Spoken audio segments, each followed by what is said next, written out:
Hey, good morning, Douglas County Republicans. This is your chairman, Steve Peck. Some of you know that I wrote a open letter to the State Central Committee about an upcoming meeting this Saturday, and I just wanted to give a video to explain some of my thoughts around this. First of all, for those that don't know, I got involved in the party after I left the Navy in 2014. I was a precinct person, a door knocker. I still am. And I believed in Steve Bannon's pre-strength strategy, which is, just become the party. If you don't like the party, join the party and change it from the inside out. That's what I've been doing. Along the way, I've had the privilege of working on the Douglas County School Board for Ascent Classical Academy, and we've grown those schools to now over 4 schools. I recently stepped off from that board, but I'm intensely proud of the work that I and others have done. I was approached a couple of years ago to run for second vice chair, and I said, why in the world would somebody want that job? It's all heartache and it's no pay, lots of time away from family. I did it, I won. Then I was approached again, would you run for county chair? I did, and I won that as well. And I've done the best job that I possibly can. I haven't gotten everything right, but I've tried, and I think we've made real headway on several fronts. Some of the feedback I'm getting is very positive. Some of it is very negative. Some people are saying, oh, Steve's changed, he's a sellout, he's a rhino, he's whatever. I'm sure I'll be on the Rhino Watch here soon, so watch for that. It's absolutely ridiculous though, and I'm not gonna be a part of any kind of groupthink. I will make the best decisions that I think are in the best interest of the party. There are people in and around the party that are not necessarily interested in growing the party. I'm interested in winning elections, and I'll come back to that. Some of the questions I'm getting is, well, you're calling for unity, but isn't this divisive? Second is, now's not the time. And then third, isn't this self-serving? So let's just take each of those one step at a time. You're calling for unity. Yes, I've been calling for unity for 18 months, again and again and again, any way, shape, or form that I can.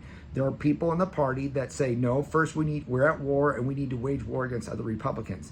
That's not why I'm involved. That's not why I volunteer my time. It's not something that excites me or interests me. It doesn't animate me. I think it's dumb.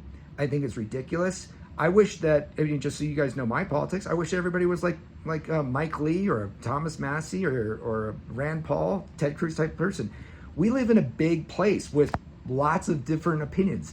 They're not all going to agree with us. And if we push away everyone that doesn't agree with us, then and you're comfortable losing, then yeah, you and I are not going to be on the same page, because I want to win.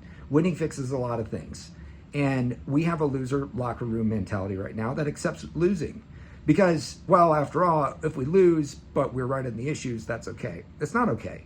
And I'm not going to participate in that. The other thing is like, okay, I'm looking at some notes here.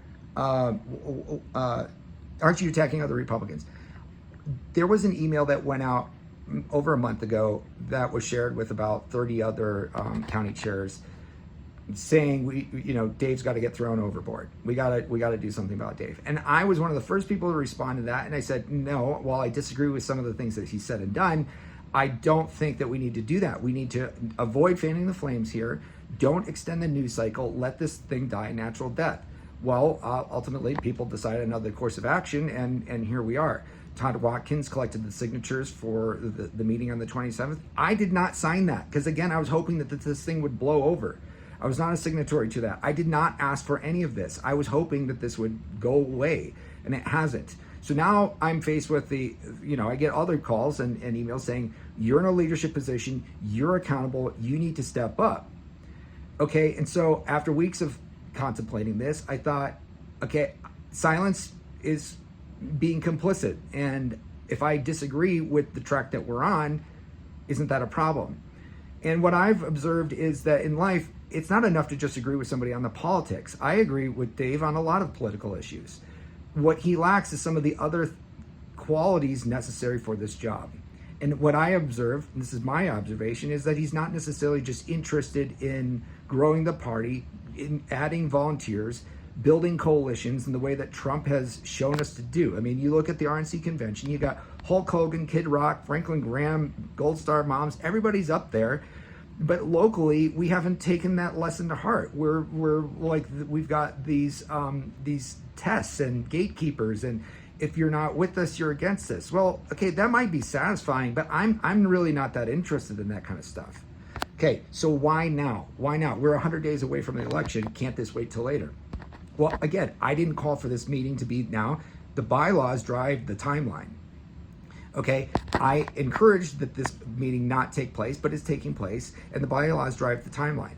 Another thing that you guys need to know is that in talking with, I had several congressional candidates reach out to me. I did not reach out to them. They reached out to me. And when in those conversations, one of them said that that they weren't getting any phone calls or support from the NRCC or from the state party. And the NRCC is using another state party apparatus instead of our own apparatus because ours is seen as so dysfunctional.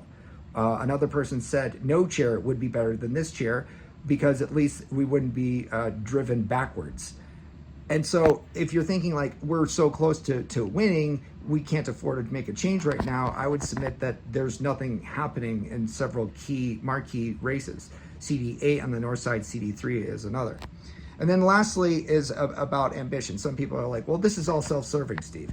Again, some people have approached me for running for state chair.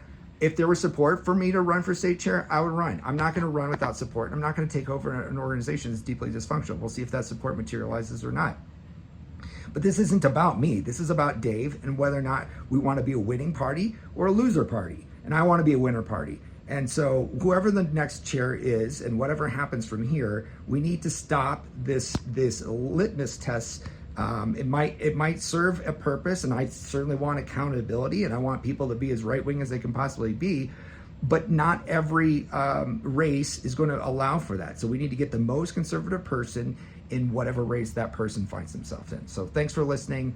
I appreciate your involvement, and I hope that together we can work through whatever differences exist, and that we can find a way forward to win in Colorado. Thanks, guys.